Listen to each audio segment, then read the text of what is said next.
En esta segunda parte sobre nuestro mapa de Gleason, que es una proyección más del globo, y usa un sistema de coordenadas proyectadas. Si no se entiende bien a qué me refiero, puede visitar el primer video sobre este tema. Lo que vamos a considerar acá es la parte del tiempo en ese mapa, ya que el propio Gleason lo describe como un calculador de tiempo y longitud. Es muy gracioso como los terraplanistas que se pasan adorando ese tipo de proyección no tengan un líder que explique las cosas como son. Por ejemplo, el estafador de La Plata compartió un video de un iluminado que explicaba varias cosas del mapa. Por cierto, la cantidad de errores es interminable, especialmente cuando se puso a hablar sobre el triángulo que sale en el mapa. Hizo todo un popurrí de sabiduría e indicó que eso eran claves ocultas para descifrar la altura del sol terraplanense y que él había dado con los cálculos y bla, bla, bla. Flojucci, corto ni perezoso, le brillaron los ojos como a quien se encuentra con un tesoro y le dejó un comentario al individuo, pensando que ese video era algún tipo de prueba absoluta que destruiría el malvado globo luciferino, masón jesuita, reptiliano y heliocentrista. Veamos si Bob Nodell dice algo sobre ese video, como se indica en los comentarios. Bueno, analicemos el asunto sobre el tiempo y la altura del minisol mágico. Usemos el mapa de Gleason como reloj solar y veamos qué pasa. El tema sobre los relojes solares nunca deja de llamar la atención. Hay varios tipos, incluyendo uno que se llama reloj solar ecuatorial.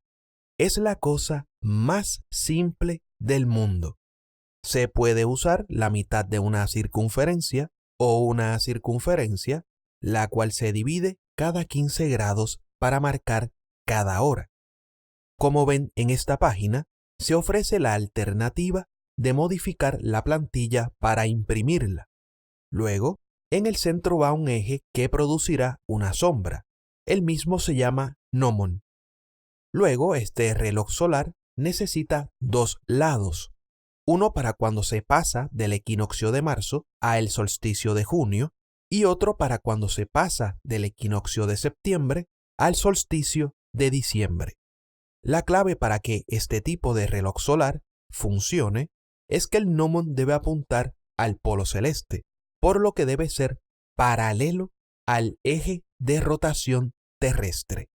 Sí, terraplanista, como lo oyes, el gnomon tiene que ser paralelo al eje de rotación terrestre. Podemos ver en la representación que el gnomon es color rojo. Si estamos en el polo norte, para que el gnomon sea paralelo al eje de rotación, la parte de atrás va a apuntar al suelo. Si nuestra latitud es, por ejemplo, la latitud 50 norte, entonces restamos 90 grados menos la latitud para saber a qué ángulo pondremos la placa respecto a una base nivelada. Eso dejará que el gnomon sea paralelo al eje de rotación. Así lo podemos visualizar mejor.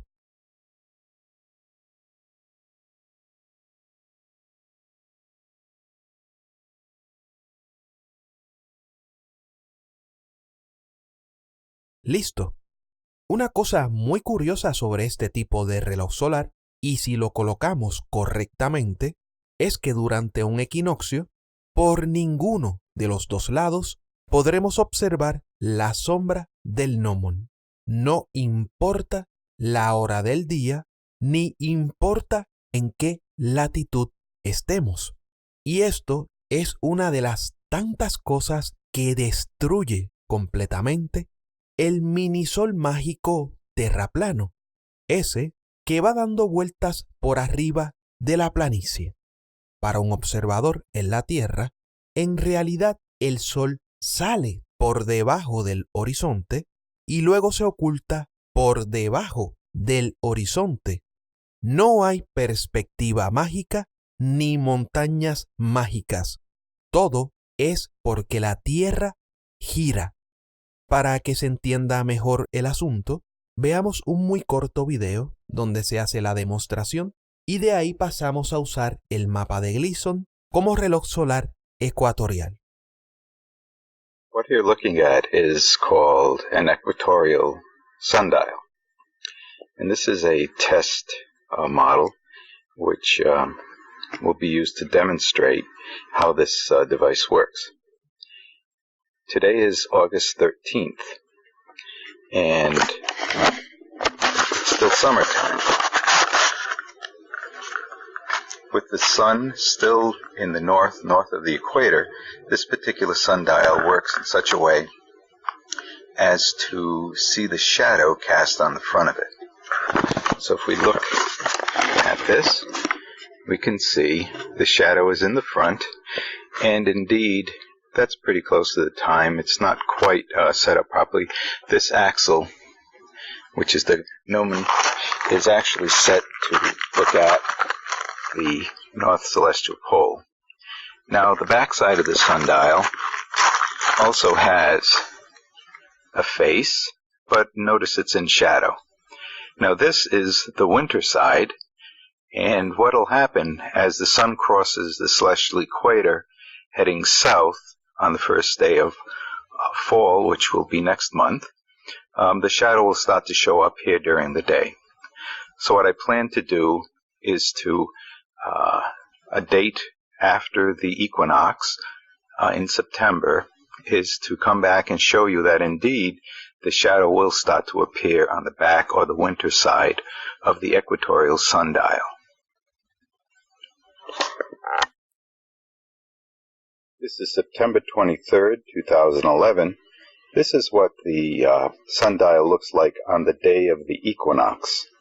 Notice there's no shadow from the gnome on the front, nor is there no shadow from the gnome on the back, as you would anticipate. The sun is, as far as this backplate is concerned, moves like this. So it's in shadow on the equinox. So the next time we look at this will be some days away from this, and we should be able to catch a shadow for time on the winter side. It's November 6th, 2011. It's well past the equinox, and you notice that the shadow is now cast on the underside of the plate, or the winter side as I call it. And you can see it very plainly there. If we move around to the summer side, notice it's in shadow as you would expect. So this is the workings of an equatorial sundial. Excelente demostración por el profesor de nombre David. Confirmemos la información que nos brindó el profesor, ya que esto debe ser observable, experimentable y reproducible. Así que animo a todo el que quiera a realizar dicho experimento. Nos encontramos en Maya y tengo una fuente de iluminación que no tiene rayos divergentes, porque la realidad es así. Los rayos solares no divergen en la forma que proponen los terraplanistas. También se sabe de forma empírica que no hay un minisol haciendo trayectorias circulares por arriba de una planicie mágica. Así que el Sol, para un observador en la Tierra, sale por debajo de su horizonte y se oculta por debajo de su horizonte. Comprobemos el funcionamiento de un reloj solar ecuatorial usando el mapa de Gleason, que por cierto nos dice claramente que en una hora de iluminación hay 15 grados. Así que se sabe de forma empírica que la velocidad angular en grados por hora de la rotación terrestre es de 15 grados por hora, cosa que le confirmó Bob Knodel a los terraplanistas. Cambiemos nuestro reloj solar a la latitud 45 norte. Ahora pongamos el gnomon paralelo al eje de rotación.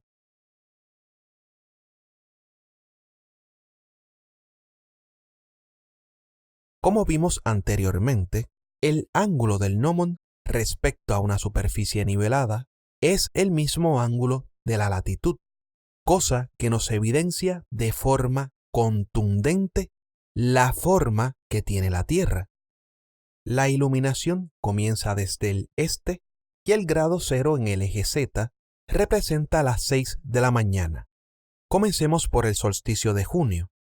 Ese día, el círculo polar ártico recibe 24 horas de iluminación solar, y por este lado del reloj solar es por donde veremos la sombra del gnomon.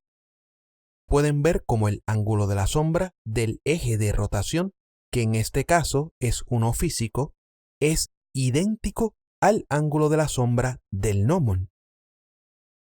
Perfecto. Como hay un ángulo de 15 grados en cada hora, para que sean las 8 de la mañana, ponemos un ángulo de 30 grados. Un ángulo de 90 grados nos dará el mediodía y un ángulo de 135 nos dará las 15 horas o las 3 de la tarde. Confirmemos que por la parte trasera no hay sombra del gnomon.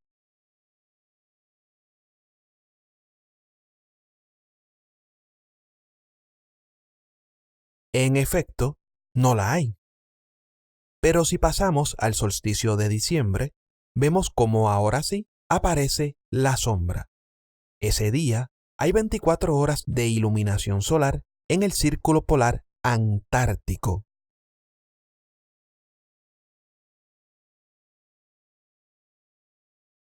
Ahora, la parte delantera del reloj solar no tiene una sombra del gnomon. Como no hemos cambiado el ángulo, seguimos teniendo 135 grados, por lo que aún sigue siendo las 15 horas o las 3 de la tarde. Lo que pasa es que de este lado, el movimiento de la sombra es de izquierda a derecha. Con un ángulo de 30 grados, son las 8 de la mañana. Con un ángulo de 90 grados, es el mediodía.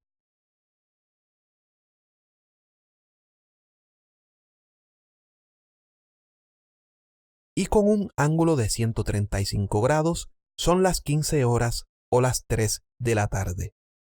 ¿Qué pasará durante los equinoccios?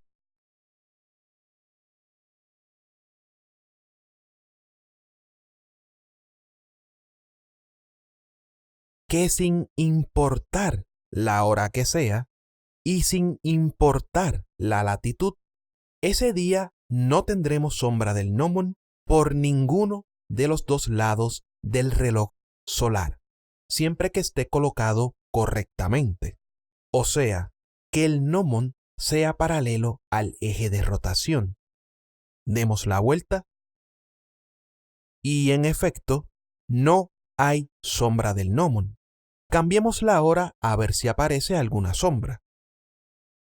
Y no aparece, tal como vimos en el video del profesor David. Esta es la razón por la que no vemos la sombra durante los equinoccios. Esa es la representación del solsticio de junio. Esta es la representación del solsticio de diciembre. Ahora, esta es la de los equinoccios. En rojo podemos ver el gnomon de los relojes solares ecuatoriales. Podemos entender de forma clara por qué, sin importar la latitud y sin importar la hora, en ese día simplemente no veremos la sombra del gnomon en el reloj solar ecuatorial. Este tema fue considerado en nuestro blog el 13 de julio del 2017. A la fecha, ningún iluminado terraplanista ha demostrado que entiende cómo funciona un reloj solar y cómo los mismos desbaratan horriblemente su tierra plana, junto con su minisol mágico. Lo único que podemos confirmar es el grave caso de disonancia cognitiva y de Dunning-Kruger que tienen estos seres de luz. Sin duda alguna, este asunto sobre los relojes solares es muy interesante y nos dice claramente la forma que tiene la Tierra. Justo en el paralelo cero, o sea, en la línea del ecuador, hay un lugar llamado Kitsato. Durante los equinoccios, la sombra va formando una línea recta desde el oeste. Cuando es sol de mediodía, no hay ninguna sombra y luego se sigue formando una línea recta en dirección al este. Durante los solsticios, se forman unas curvas que nos hacen acordar a las hipérbolas. Las líneas perpendiculares nos van marcando las horas. Sin lugar a dudas, este es un sitio muy interesante. Pero, ¿qué ocurre en lugares con una latitud diferente? Como vemos acá, en Nob Hill, que se encuentra en la latitud 37,8 norte, tiene el gnomon con un ángulo según la latitud. Si observamos acá, volvemos a notar que en los equinoccios se forma una línea recta de oeste a este. Y en los solsticios observamos unas curvas parecidas a las hipérbolas. Comprobemos el asunto acá. Primero en un equinoccio,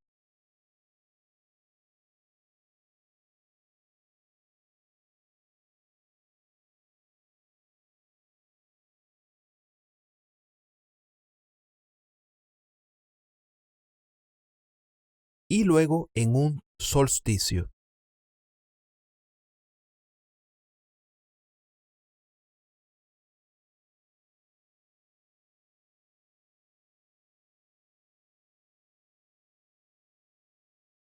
Y ahí lo tienen. Si la Tierra es esférica y no es físicamente como el mapa de Gleason, puede ser reproducible lo que observamos en los relojes solares horizontales. Solo hay una forma de averiguarlo. Necesitamos solamente dos cosas. La primera es que el gnomon tiene que apuntar al polo celeste, o sea, tiene que ser paralelo al eje de rotación, así como vimos en el caso anterior, por lo que el ángulo que va a tener el gnomon depende de la latitud. Sabemos que la Tierra es esférica y no un disco, ya que el ángulo que se usa en el gnomon es el mismo para las latitudes norte o sur. En el disco mágico terraplano, los ángulos de las latitudes en el sur tienen por obligación que ser distintos a las latitudes del norte según el minisol pase entre solsticios y equinoccios. Y eso no ocurre en la realidad. Si vemos un ángulo de longitud de 15 grados, tanto en la latitud 45 norte como la latitud 45 sur en la Tierra esférica, nos damos cuenta que hay prácticamente la misma distancia. Así que tanto el ángulo como la distancia es la misma en ambos casos. Pero, ¿qué se puede decir del mapa de Gleason? Pues en ese mapa, si vemos un ángulo de longitud de 15 grados, tanto en la latitud 45 norte como en la latitud 45 sur, nos damos cuenta que por la latitud 45 sur hay mayor distancia que por la latitud 45 norte. Así que el ángulo es el mismo, pero la distancia es muy diferente. Claro, considerando que el mapa de Gleason no sea una clara proyección del globo y que la Tierra sea físicamente de esa forma. Luego, calcular los ángulos según las horas es la cosa más fácil del mundo, porque hay calculadoras online para ello. En esta, solo hay que introducir la latitud. Los ángulos son los mismos para las latitudes norte o sur, cosa que sería muy extraña si la Tierra es una tortilla mágica. Usemos de ejemplo nuevamente la latitud 45 norte y vamos a usar simultáneamente la latitud 45 sur para que confirmemos que podemos usar los mismos ángulos en ambas latitudes, aunque sean de distintos hemisferios. A la derecha ya tengo preparado el reloj solar horizontal que usaremos en la representación. Estamos en el solsticio de diciembre y vamos a poner ambos relojes solares en sus respectivas latitudes. Uno en la latitud 45 norte y otro en la latitud 45 sur. El ángulo del gnomon en ambos casos tiene que ser el mismo que la latitud para que sean paralelos al eje de rotación.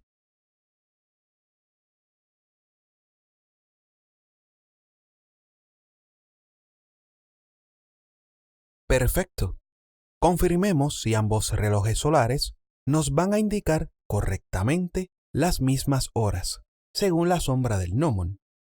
Terraplanistas, ¿cuál era la velocidad angular de la Tierra en grados por hora? Recuerden, 15 grados por hora, como se los confirmó su líder, Bob Knodel. En nuestra representación, 0 grados equivale a las 6 de la mañana. Podemos ver la sombra en el reloj del hemisferio sur, pero no en el reloj del hemisferio norte. Recordemos que estamos representando el solsticio de diciembre. Pasemos a las 7 de la mañana añadiendo 15 grados. Por el solsticio de diciembre, aún no vemos sombra en el reloj del hemisferio norte. Pasemos a las 8 de la mañana. Y ahora se comienza a ver la sombra del gnomon en el reloj del hemisferio norte. Ambos marcan la misma hora. Pasemos a las 10.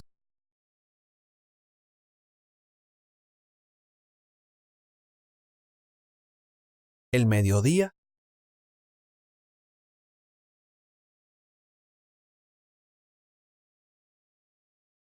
Y las 3 de la tarde o las 15 horas.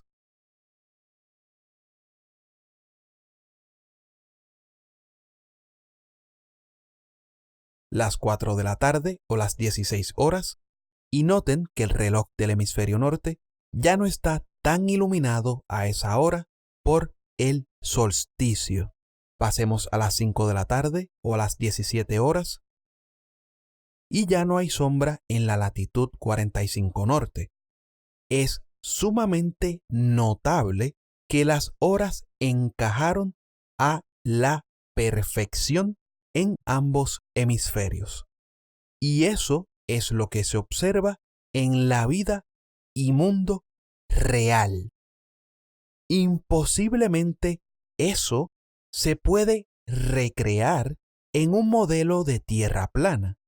Sin embargo, recomiendo fuertemente a los terraplanistas que realmente duden, si es que hay alguno, que realicen este experimento.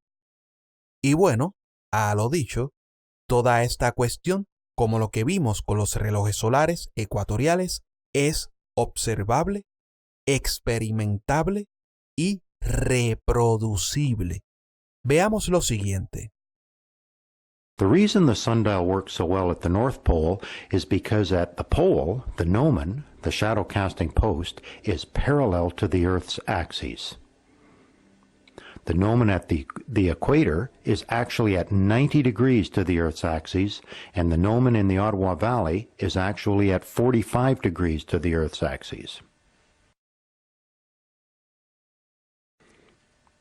Aligning the sundial so that each gnomon is parallel to the Earth's axis solves the problem.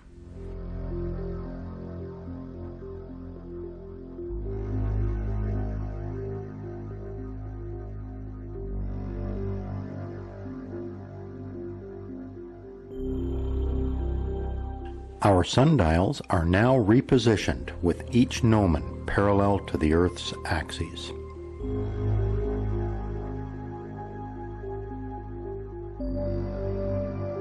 From this perspective, we can see that all three sundials display the same time.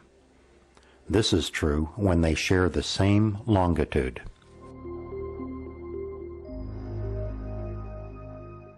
The key to sundial construction is to design your sundial so that the gnomon is parallel to the Earth's axis. The next chapter explains how to design and construct a sundial for different latitudes. Ahora bien, se podría decir que todo lo que hemos visto es reproducible en una tierra plana. ¿Será todo esto reproducible en el mapa de Gleason, considerando que esa sea la forma física de la Tierra y no una clara proyección del globo? Vamos a corroborarlo. Para ello, veamos qué dicen los terraplanistas sobre la altura de su minisol. O sea, aparte de que no se puede saber su altura, o aparte de lo que dice Tom Tucci, de que no se puede triangular la altura, y todas las demás excusas baratas. Por Robotham, en su libro Astronomía Cetética, tenemos que la altura es de unas 1000 millas o 1600 kilómetros. Por Wilbur Glenn Bolivar, tenemos que la altura es de unas 3000 millas o aproximadamente 4830 kilómetros. Según los despiertos e iluminados de Facebook, en esta paginita dicen que la clave la tiene Eratóstenes, ya que según ellos, lo que él midió fue la altura al Sol. Dicen ellos que la altura sería de unos 7500 kilómetros. Luego tenemos a esta otra paginita del montón donde pusieron un copia-pega del grupito que tienen. Según las grandiosas observaciones y los cálculos de la persona, la altura sería de unos 6700 kilómetros. Pues veamos algunos detalles. Primeramente, Siena, que hoy en día se conoce como Asuán, no está exactamente en el mismo meridiano que Alejandría. Para que el experimento de Eratóstenes tenga mayor precisión, las ubicaciones tienen que quedar en el mismo meridiano. Otra cosa es que el trópico de Cáncer al 2019 está actualmente en la latitud 23,44 norte. Sin embargo, en aquel tiempo es probable que el trópico de Cáncer estuviese más cerca de Siena, que queda en la latitud 24,09 norte. Hace unos 2000 años, el trópico de Cáncer se encontraba aproximadamente a 41 kilómetros de Siena. Otra cosa que podemos notar es que Asuán, que antes se llamó Siena, no está en el mismo meridiano, por lo que se forma un pequeño error de cálculo porque hay un desvío de unos 3 grados de longitud. Pero bueno, esto se hizo hace mucho más de 2000 años. Con los recursos y conocimientos de la época, podemos considerar a Eratóstenes infinitamente más brillante que todos los terraplanistas juntos y muchísimo más brillante que muchos de nosotros. Otro detalle es que cuando se buscó la circunferencia, era la circunferencia polar, porque Alejandría queda al norte de Siena. Es completamente ridículo que se diga que Eratóstenes buscaba una circunferencia de algún disco, de alguna tierra plana, cuando la circunferencia a calcular fue con dirección hacia el norte, no hacia el este o el oeste. Luego, entre ambas ciudades hay aproximadamente una distancia de 838 kilómetros. Si acercamos a Asuán al mismo meridiano que Alejandría, la distancia es de aproximadamente unos 780 kilómetros. Esto es lo que nos sale en el mapa de Gleason con lo que hicimos en el video pasado. Esta línea entrecortada roja es el trópico de Cáncer. El punto P2 es Asuán o Siena y el punto P1 es Alejandría. Y podemos notar cómo Siena no está en el mismo meridiano que Alejandría por unos 3 grados de longitud. Pues bien, supongamos que Asuán está en el mismo meridiano que Alejandría. Ahí pueden ver cómo cambiamos el sol de mediodía al ecuador con una elevación de 90 grados en un equinoccio. Digamos que el trópico de Cáncer pasa justo por la latitud de Asuán, así que el ángulo de elevación del sol de mediodía será de 90 grados en el solsticio de junio. Usemos como distancia entre cada grado de latitud lo que nos dice Gleason en su mapa. Dice muy claramente que usemos 60 millas náuticas por cada grado, es decir, que usemos una distancia de 111,12 kilómetros por cada grado. Esto quiere decir que desde el ecuador hasta cualquiera de los dos polos hay aproximadamente 10.000 kilómetros. Si tú, terraplanito, tienes problemas con eso, construye una máquina del tiempo y ve a llorar con Gleason. A mí no me preguntes. En fin, abajo salen las distancias y las elevaciones geométricas. Mientras que acá se toma en cuenta la refracción, por lo que estas son las elevaciones aparentes. Uso la fórmula de Bennett, que aparte de empírica, es sumamente simple. Para lo que necesitamos saber, no hay que incluir la presión atmosférica según la altura de un observador, ni la temperatura. De todas formas, obtenemos muy buenas aproximaciones. Eso sí, esta fórmula de Bennett se usa cuando la elevación es de más de 15 grados sobre el horizonte. O sea, esto trata con la refracción astronómica, no con la refracción terrestre. Y por lo demás, se pueden ahorrar la saliva con sus discursos sobre los gases en estado crítico o de la fata morgana mágica o sobre la difracción, etc. Traigan una fórmula matemática que sea aplicable y que haga predicciones. Si no tienen nada de eso, es mejor que se callen el hocico. Regresando al tema, si van a usar la fórmula de Bennett en GeoGebra, es bueno que hagan todo adentro de un paréntesis y afuera del mismo pongan un símbolo para grados. De otra forma, GeoGebra interpretará las unidades como radianes.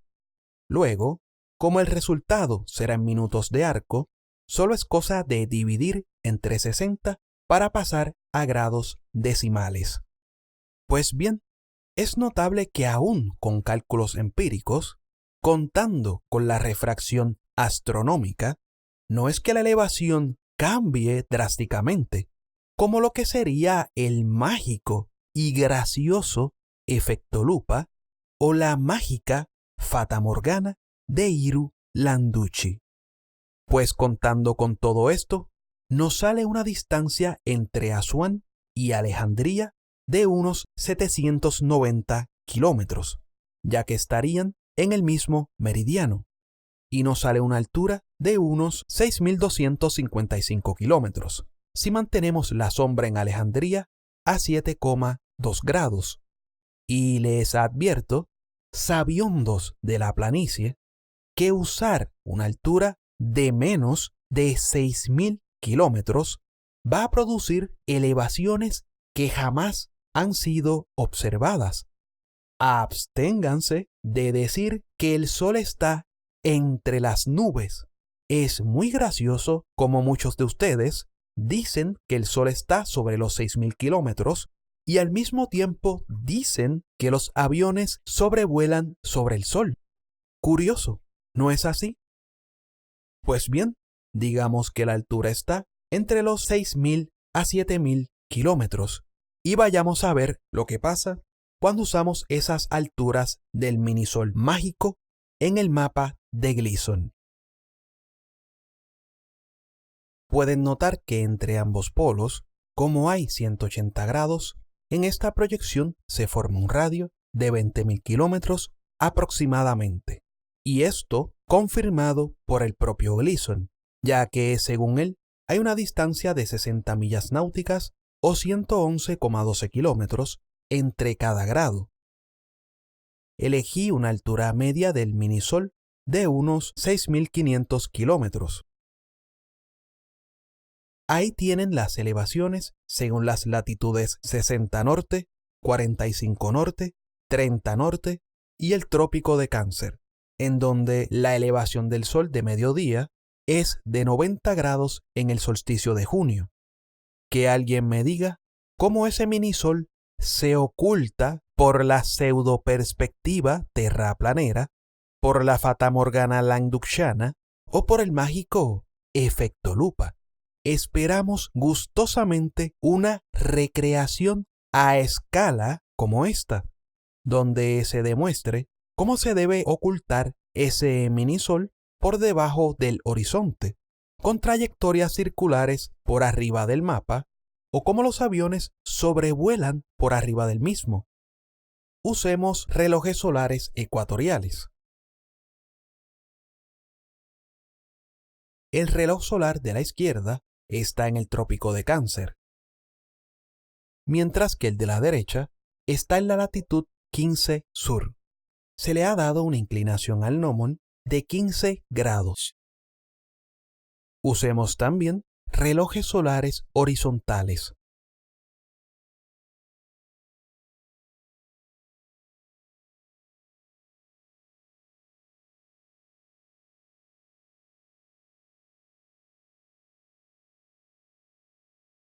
Como pueden notar, las sombras divergen según la latitud, de una forma que no es observable en el mundo real, y tampoco marcan la misma hora. Se intentó poner el gnomon de cada reloj solar en varios ángulos distintos y con el minisol a diferentes altitudes, pero el resultado siempre es uno que no es observable en el mundo real.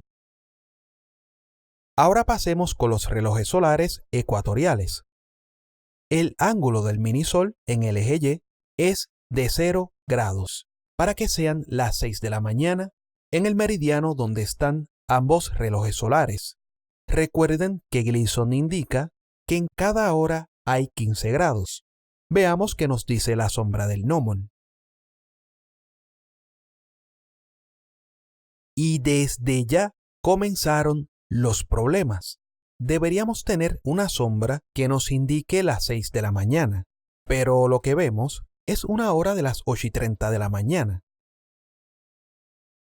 En el reloj de la latitud 15 sur, que tiene inclinación, vemos que son las 7 de la mañana. Usemos 30 grados en el minisol para que se represente las 8 de la mañana. Y seguimos con los errores. Este reloj nos muestra que son casi las 9 de la mañana. Y el de la latitud 15 sur nos muestra que son las 8 de la mañana. Al menos este, en esta ocasión, mostró un resultado correcto.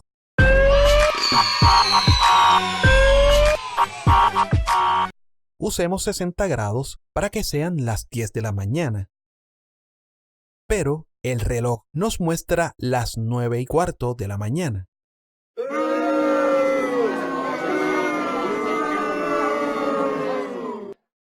Usemos un ángulo de 75 grados para que sean las 11 de la mañana. Pero la sombra en el reloj nos muestra que son las 10:30.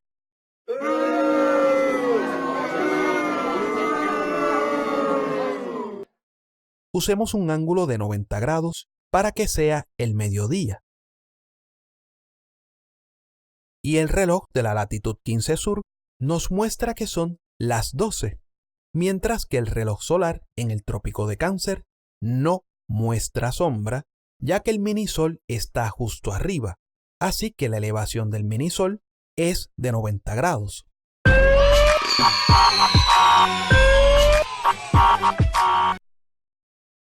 Ponemos un ángulo de 180 grados para que sea las 6 de la tarde o las 18 horas.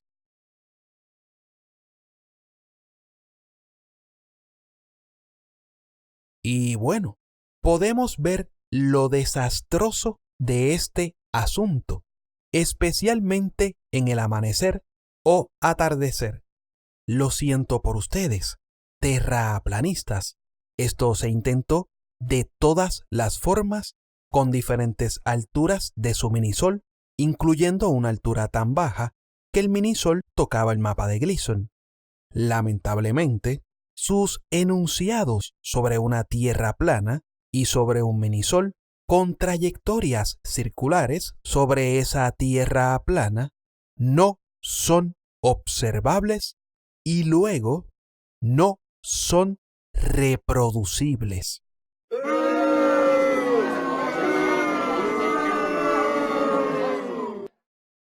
¿Qué argumento van a sacar ahora? ¿El efecto lupa?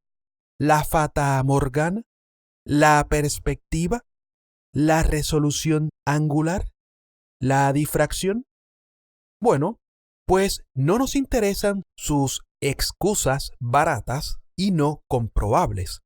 Hagan ustedes un modelo a escala y apliquen al experimento esas excusas que tanto les gusta decir, a ver si las cosas logran funcionar en un modelo de tierra plana, o en este caso en el mapa de Gleason. No es de sorprendernos que Landucci haya dicho que no se puede triangular el Sol. Pero claro que no se puede, porque no existe un minisol mágico y no existe la tierra plana. Bueno, tal vez exista en la imaginación de algunos, pero por eso mismo es que Landucci dijo lo que dijo. Cabe preguntarse, ¿por qué a Robotham, a Bolivar y a todos los terraplanistas les sale una altura tan diferente del Sol? ¿Será por los efectos atmosféricos? ¿Será por el mágico efecto lupa? Eso les pasa porque, al igual que Polaris, según la latitud en la que te encuentres, el resultado será distinto. Eso te está diciendo, más allá de toda duda, la forma que tiene la Tierra y que no puede ser plana porque simplemente las observaciones en el mundo real no encajan con ese modelo. Luego, para todos esos sabiondos que indican que los rayos solares son divergentes cuando llegan a la Tierra, y continuando con el tema de Eratóstenes, les tengo lo siguiente. Entonces, dado que el modelo de Eratóstenes asume que los rayos solares caen paralelos desde el Sol porque está muy lejos, esto arroja una sombra aquí. El problema está en que hay varias razones. Cuando tú observas el Sol, ¿los rayos del Sol son paralelos? Los rayos del Sol son divergentes. Obsérvalos. Tú no ves los rayos del Sol cayendo como la lluvia. Los rayos del Sol no caen como la lluvia. Esta es una representación donde uso un volumen que recrea la niebla. La fuente de iluminación no cuenta con rayos divergentes. y las filas de pequeñas esferas representará algo similar a lo que ocurre con las nubes u objetos como las ramas de un árbol. La Tierra solo está como referencia para saber qué posición tenemos. Estamos todos de acuerdo que las sombras son paralelas. ¿No es así? ¿Qué pasará cuando cambiemos la vista?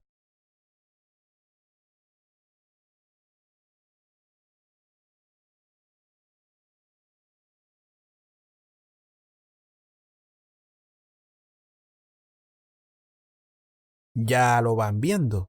¿No es así? Terraplanistas. Vamos, digan que esas sombras son divergentes, así como estas vías de tren deberán ser divergentes, y así como estos rayos deberán ser divergentes según ustedes. Cambiemos el ángulo de la fuente de iluminación.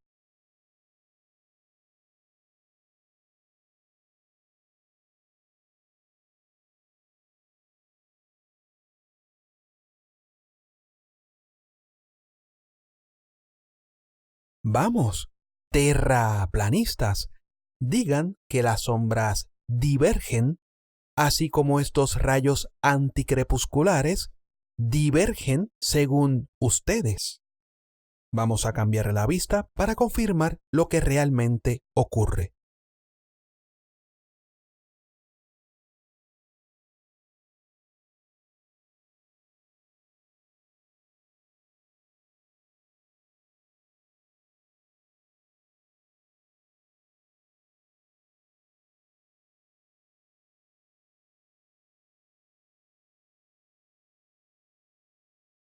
Bueno, tal parece que sus sentidos no sirven absolutamente para nada.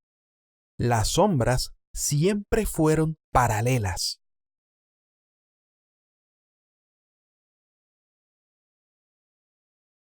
Por si todavía no procesan o no entienden lo que pasa, hagamos otra cosa.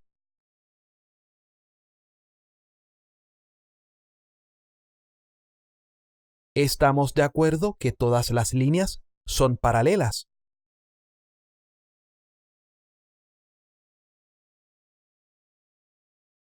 ¿Qué pasará cuando cambiamos la vista?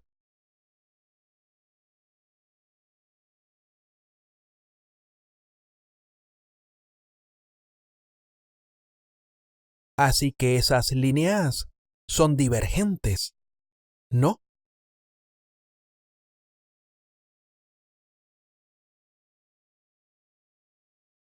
Y ahora, ¿también son divergentes, terraplanistas?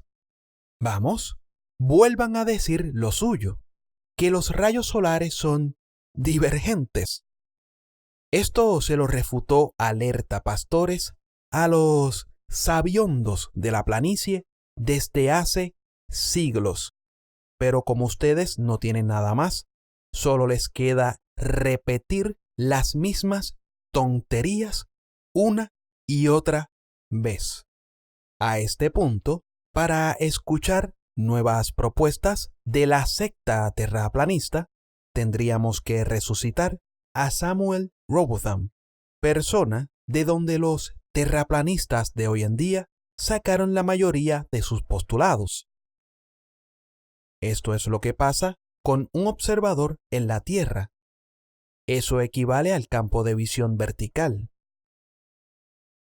Bueno, aclarado por millonésima vez ese punto, pasemos a recordar uno de los brillantísimos argumentos del arquitecto Wood.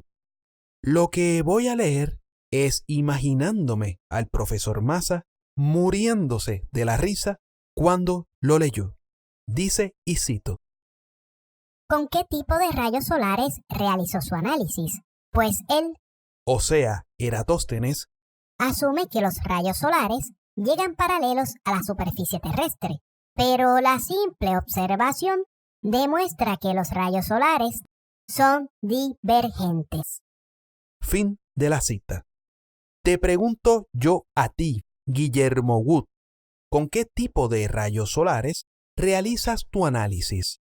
Pues tú asumes que los rayos solares son divergentes, pero la simple observación y comprobación demuestra que los rayos solares no divergen como lo que proponen ustedes con su minisol mágico de unos 6.000 kilómetros de altura. Luego, vemos acá a otro de los iluminados del Círculo de Investigaciones Geocosmológicas de Chile con la misma canción que el iluminado del arquitecto. Y bueno, no nos sorprenden tantos disparates cuando estos argumentos los sacan de los precursores de la secta como Samuel Robotham y Wilbur Glenn Voliva. En fin, con todo lo que hicimos, seguimos confirmando que la Tierra ni es plana, ni es físicamente como el mapa de Gleason, ni es una charca contenida entre medio de unas murallas de hielo. Y en cuanto a ti, Guillermo Wood, y a tus iluminados compañeros, les digo lo mismo que mencionaste en este programa. Te invito a comprobar todo lo que se ha mencionado en estos dos videos sobre el mapa de Gleason. Así que ya saben lo que tienen que hacer. ¿Porque acaso los dogmas terraplanistas son sacrosantos y no se pueden cuestionar? Porque si aceptas los postulados que se les viene dejando claramente como erróneos, entonces no estás reflexionando sobre nada, sino que estás en una clara creencia.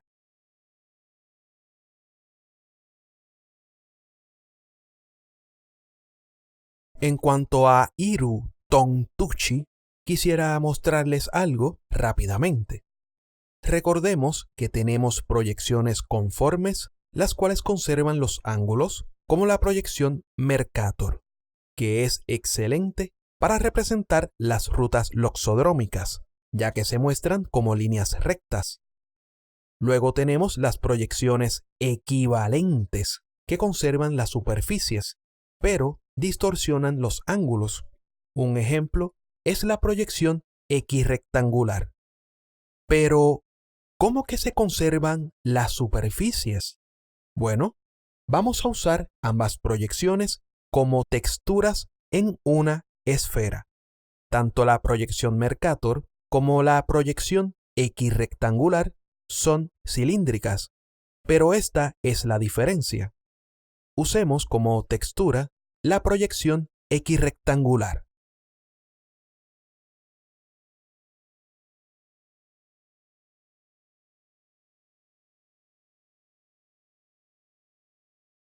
Como pueden ver, no hay problema con la forma de los continentes, ya que esta proyección es equivalente y conserva las superficies. Veamos lo que pasa con la proyección de Mercator.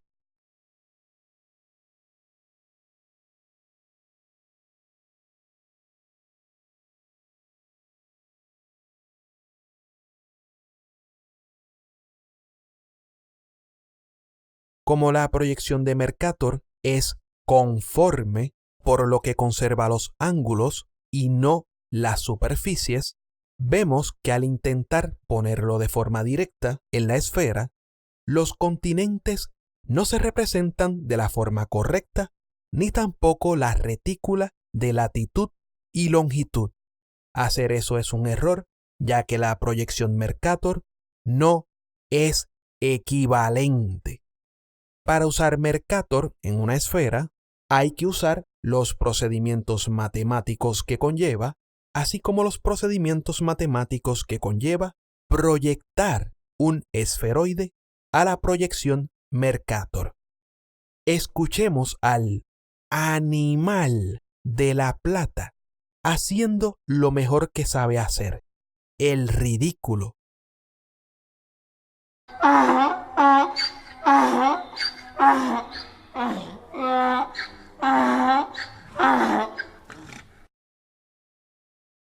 El colegio te enseña la proyección de Mercator, que es un mapa imperialista, unos países ricos arriba, los pobres abajo. y también tiene problemas cuando lo querés mapear en una esfera, pues una proyección cilíndrica. O sea, pues es muy claro que este animal que dice ser un director gráfico fue a poner la proyección Mercator como textura en una esfera en su programita Cinema 4D. Al ver que no se representaba correctamente, ya lo escuchamos diciendo sus mismos 5 disparates. No sabemos si es que miente a propósito o si es que es demasiado torpe para darse cuenta de las cosas. Y luego dijo lo siguiente, donde se puede incluir el mapa de Gleason. todos los mapas tienen problemas para ser proyectados en una esfera. La proyección azimutal equidistante sí se puede representar en una esfera, usando los procedimientos matemáticos que conlleva, así como se usaron procedimientos matemáticos para proyectar el esferoide a este tipo de mapa como lo es el mapa de Gleason. En esta página está el script para quien lo quiera analizar. Esto es para usarlo en Blender, que es un software open source, así que lo pueden descargar sin costo alguno. Veamos lo que pasa a continuación.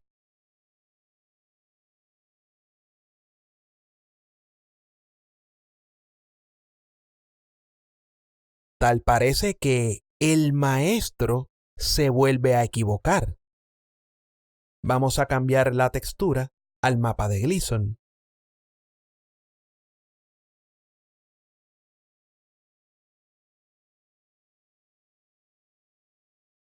Esas son las Américas y el Caribe sin distorsión. África sin distorsión. Australia sin distorsión.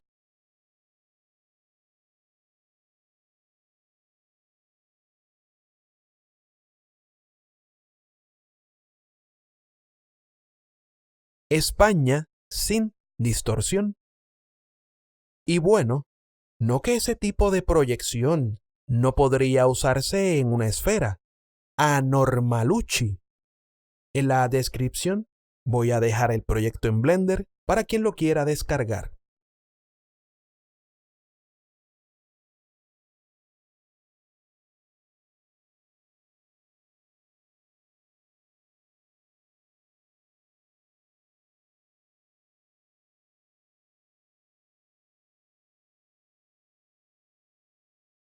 Así que, tontucci, si vas a decir que la proyección de Mercator es imperialista, ya que según tú pone los países ricos arriba y los pobres abajo, deberías decir lo mismo de la proyección azimutal equidistante centrada en el polo norte, ya que el hemisferio norte recibe la mínima distorsión, mientras que el hemisferio sur recibe la mayor distorsión. A ustedes les conviene más usar la proyección centrada en el hemisferio sur. Pero si lo hacen, ya no pueden decir que hay unos muros de hielo conteniendo las aguas de su charca cósmica. ¿No es así?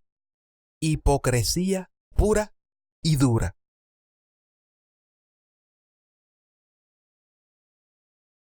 Pasando al último tema, ya que hablamos hace un rato sobre el arquitecto y el círculo de los iluminados, quisiera dar uno que otro comentario sobre otro nefasto episodio del terraplanismo.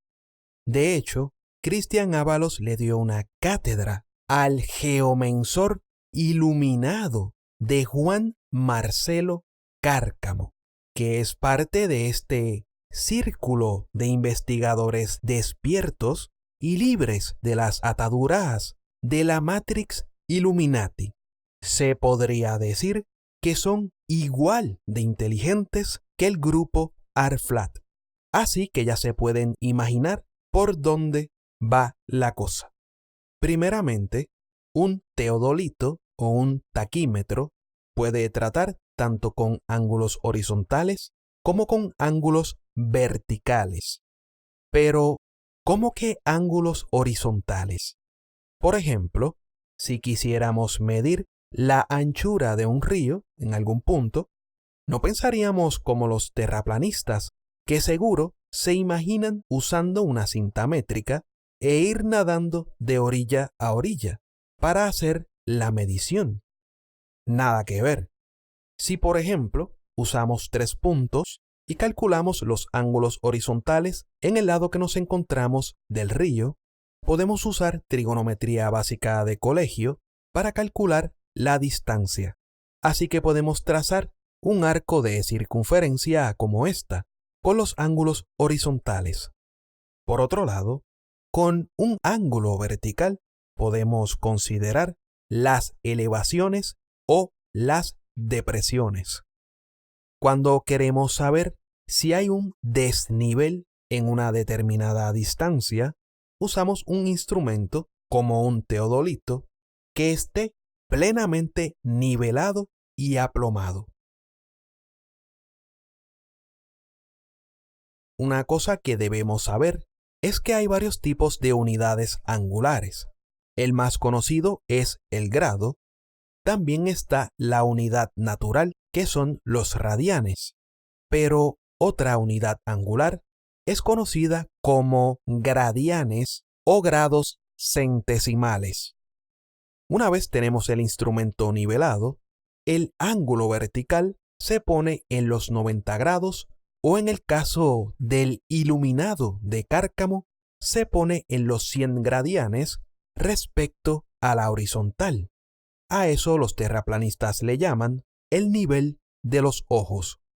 Si a una determinada distancia el ángulo vertical se sale de los 90 grados o de los 100 gradianes respecto a la horizontal y no se alcanza a la altura que tenemos en el instrumento, eso quiere decir que hay un desnivel. En el caso de la representación, a eso se le conoce como error por curvatura. Acá podemos ver lo que pasará con el hundimiento del horizonte en la Tierra esférica según la altura. La cámara permanece a 90 grados y sin inclinación. A 50 kilómetros de altura es notable.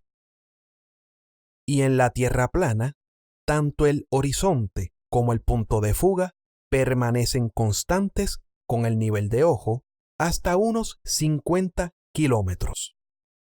Luego se aprecia un hundimiento hasta llegar al borde en el polo sur, que varía muy poco en comparación con la Tierra esférica. Así que, desde un poco más de 50 kilómetros de altura, podría verse el polo sur o las murallas de hielo. A esa altura, la atmósfera no es muy espesa y la presencia de aerosoles atmosféricos no es como en la troposfera. Así que se pueden ahorrar el discurso sobre la visibilidad atmosférica y el de la resolución angular. Entonces, tenemos claro que si hay un hundimiento hasta el horizonte, el ángulo vertical ya no será de 90 grados respecto a la horizontal. Si posicionamos el hilo horizontal sobre el horizonte, cambiará el ángulo vertical, que en la representación se muestra como tita. En algunas calculadoras de curvatura avanzadas, a ese ángulo se le llama el horizon dip o el hundimiento del horizonte. A pocos metros sobre la superficie, es muy difícil notar que bajamos la vista hasta el horizonte, pero esos instrumentos de precisión nos permiten ver que en efecto el horizonte no sube al nivel de los ojos, como dicen los terraplanistas. Luego, si el hilo horizontal o el hilo medio del instrumento se posa sobre el horizonte celeste, y claro, contando con la refracción para saber el valor del horizonte geométrico, este se convierte en un punto de tangencia. Ahí tienen la diferencia entre el horizonte astronómico, el horizonte visible y el horizonte celeste. Si desde nuestro ángulo horizontal giramos 180 grados o 200 gradianes sin cambiar el ángulo vertical, esto es lo que pasa. Cuando unimos ambos puntos, el segmento que observan se llama cuerda, y por arriba de este segmento encontramos el abultamiento o la protuberancia. Y esto es muy interesante. Nos damos cuenta de que aquí se forma un triángulo rectángulo. Pues bien, ¿a dónde voy con todo esto? A lo que voy es que si dejamos el mismo ángulo vertical y se forma un triángulo rectángulo, al comenzar a girar el instrumento para que solo cambie el ángulo horizontal, eso no va a encontrar un desnivel. Lo que voy a estar haciendo es trazar una circunferencia, ya que uno de los vértices del triángulo rectángulo es el horizonte y el mismo permanecerá como un punto de tangencia. Pero este tipo de cosas es mejor explicarlas en 3 dimensiones, para que se puedan comprender mejor. Ahí tenemos que el ángulo vertical no está a 90 grados respecto a la horizontal o al nivel de los ojos. La línea de mira termina en el punto rojo que representa el horizonte. Y vemos que se forma un triángulo rectángulo. ¿Qué pasará cuando al dejar ese mismo ángulo vertical comienzo a cambiar el ángulo horizontal?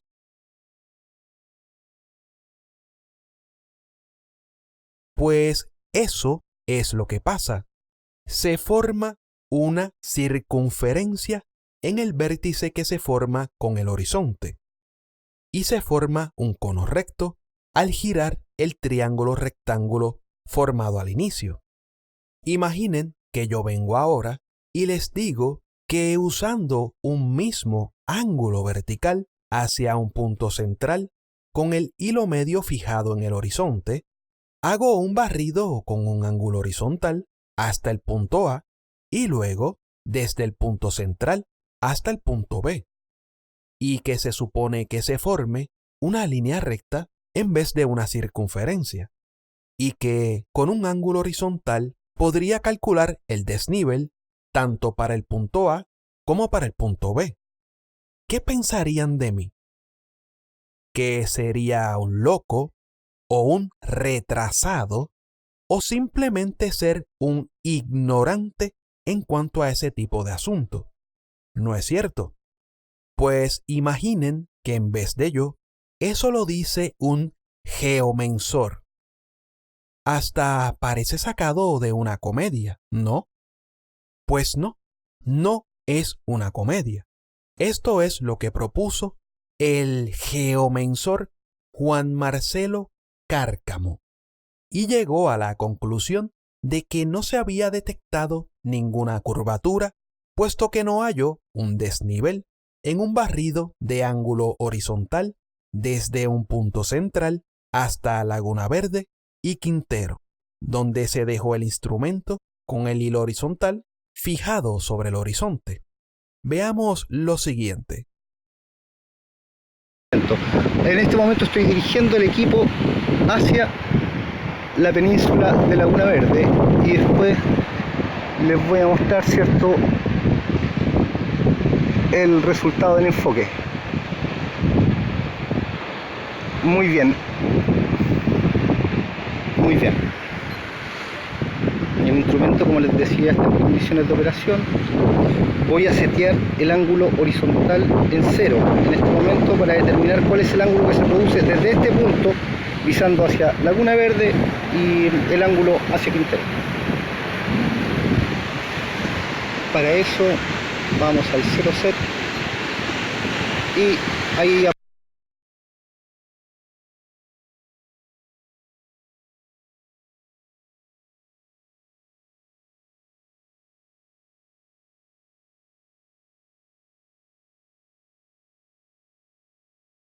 aparece calado el ángulo 0, que es el ángulo de abajo, ¿cierto?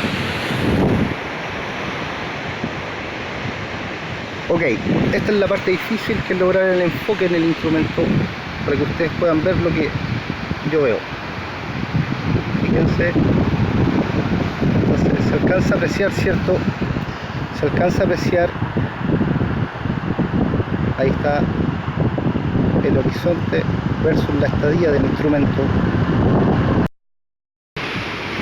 Ahora voy a hacer el giro hasta encontrar la península de Quintero y vamos a determinar el ángulo horizontal. Ustedes se percataron, digamos, que el limbo horizontal o estadía estaba empatado con el horizonte. No existe manipulación del vertical.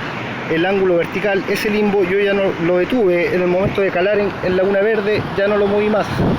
Entonces este es el resultado. El horizonte observable absolutamente empatado con la estadía de la estación total. El ángulo generado, el ángulo que se genera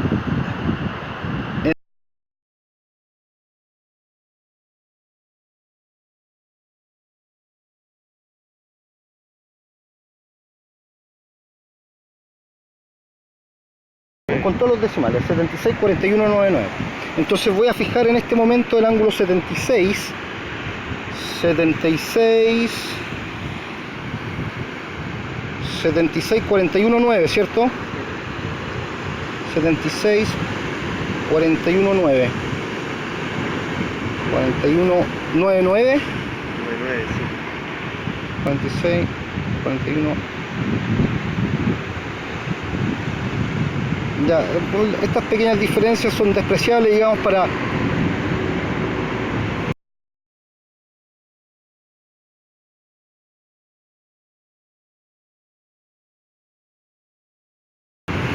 $76,41,98, eso está más que suficiente para ver, digamos, qué sucede en la mitad de este recorrido.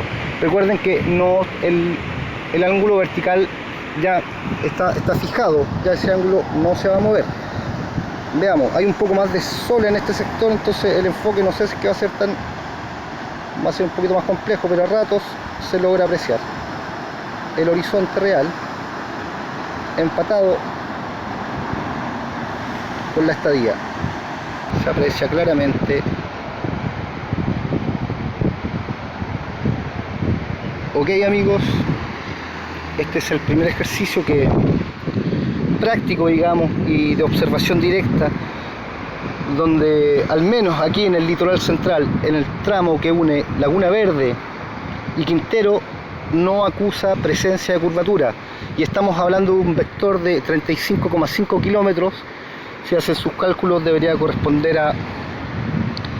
a 98,9 metros, si mal no recuerdo, casi 100 metros por caída curvatura, y aplicando, digamos, estos 10 metros sobre el nivel medio del mar, igualmente deberíamos observar una curvatura que es equivalente a sobre 20 metros, totalmente. Bueno, este es el primer ejercicio, por suerte nos acompañó el día, ¿cierto? Hoy 26. Después de haber visto un despliegue tan magnificente de conocimientos, podemos nosotros concluir que el movimiento terraplanista está lleno de dos clases de personas: las que mienten y los zombies que se creen las mentiras.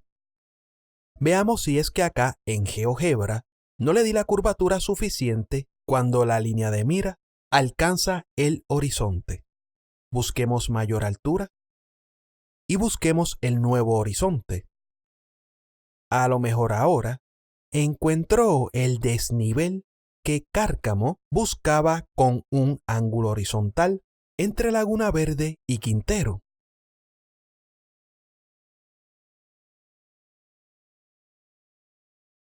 Te voy a decir una cosa, Juan Marcelo Cárcamo. Esto ya te lo refutó Cristian Ábalos de forma muy clara. Se podría entender de gente retrasada como Libertalia, Ibáñez o Landucci que salten con una cosa de estas, pero que un ingeniero, que un geomensor salte con un disparate como ese, directamente lo que se busca es el engaño. ¿Ustedes creen que esto sea algo complicado o difícil de entender para un ingeniero? ¿Pueden creer ustedes que un geomensor se equivoque en algo tan básico como eso? Claro que no. Esta gente sabe muy bien lo que persigue. ¿A quiénes ustedes pretendían engañar con una tontería como esa? Guillermo Wood, ¿esos son tus amigos geomensores? ¿Los que tienen las evidencias de que la Tierra es plana? Bueno, le voy a robar la frase a Enedante. Eso que hicieron ustedes simplemente es un engañabobo. Solo un zombie, como lo sería un terraplanista, es capaz de tragarse una cosa tan mal hecha. De hecho, ustedes encontraron que la Tierra no es plana y se dispararon en el pie. Veamos cuál es el ángulo vertical cuando Cárcamo posó el hilo horizontal sobre el horizonte. Acá tenemos que el ángulo vertical en el punto C es de 100,1172 gradianes. La altura a la que se encontraba el instrumento o la cota instrumental fue de 13,475 metros. ¿Qué quiere decir esto? Que a aproximadamente 13,5 metros sobre el nivel medio del mar, el horizon dip o el hundimiento del horizonte es el siguiente. Convirtamos los gradianes a grados y obtenemos un resultado de 90,105 grados aproximadamente. Dijimos que cuando tenemos un instrumento completamente nivelado y se está con un ángulo vertical de 90 grados respecto a la horizontal, obtenemos el nivel de ojo según lo describen los terraplanistas como Guillermo Wood. Y a esa altura del instrumento, el horizonte tiene un ángulo vertical de aproximadamente 0,105 grados. Comparemos eso en una calculadora de curvatura. Según esta, el cálculo geométrico, y sin contar con la refracción atmosférica, arroja un resultado de unos 0,118 grados. No es tanta la diferencia con los 0,105 grados que le salieron a Cárcamo, pero contrastemos eso con otros videos de personas diferentes y en lugares diferentes. Podemos notar en el panel que el ángulo vertical, estando completamente nivelado, es de 90 grados. Y lo que observamos es que el horizonte no llega al hilo horizontal, o como dirían los terraplanistas, no sube al nivel de los ojos.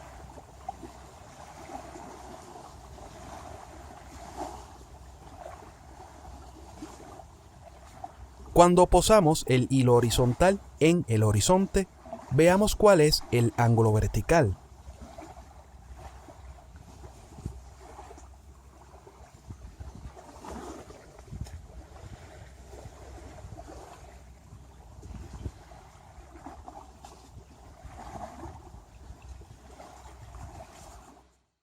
Tenemos 90 grados, 3 minutos y 21 segundos.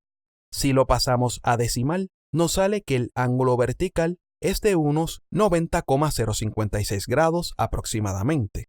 Eso quiere decir que el hundimiento del horizonte es por unos 0,056 grados. Estimando que la cota instrumental sea de 2 metros, en esta calculadora obtenemos un horizon dip de unos 0,045 grados aproximadamente, sin incluir la refracción atmosférica. Aprovechemos para ver si con el hilo horizontal sobre el horizonte, al hacer un barrido con un ángulo horizontal, podemos conseguir el desnivel.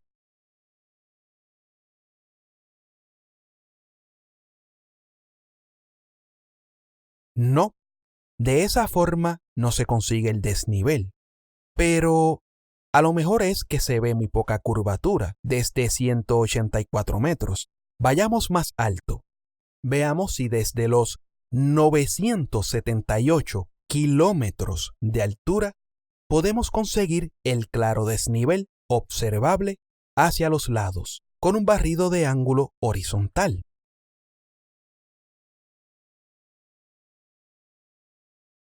No, tampoco podemos conseguir el desnivel de esa manera.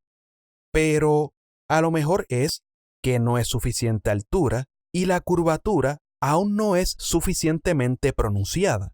Vayamos más alto. Ahora, desde los 23.375 kilómetros, veamos si podemos calcular el muy claro desnivel. No, tampoco. Acá pasan dos cosas.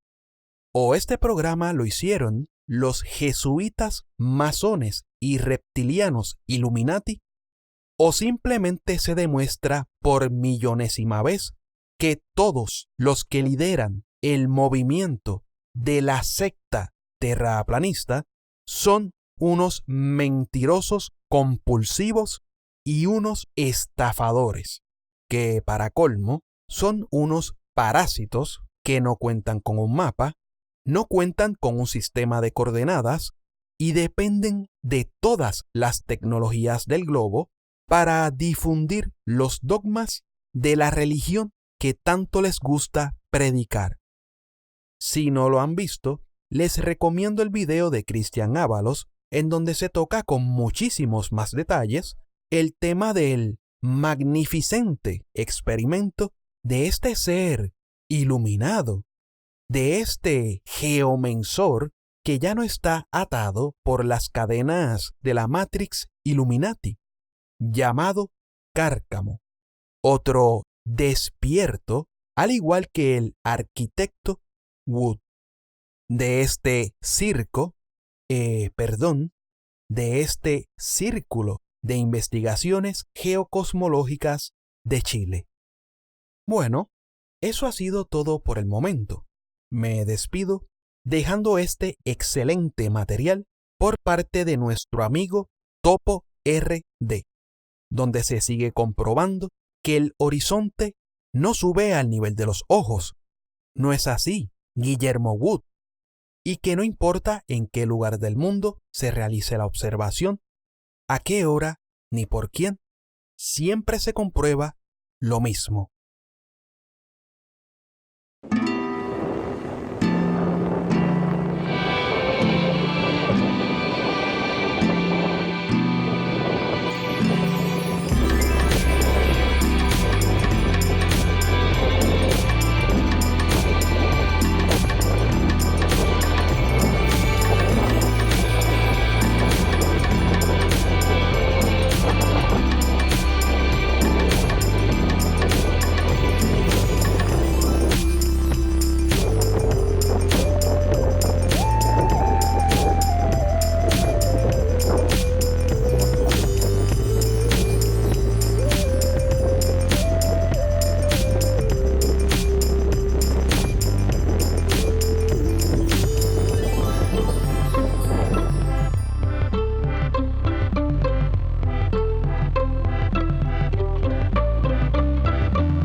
Tú podrías decir, ¿quién puede ser el imbécil que está hablando de la Tierra plana? Si es una burla. Tú lo miras hoy día y dices, ¿cómo somos tan hueones? ¿Sabes qué? Nos lo merecemos por hueones.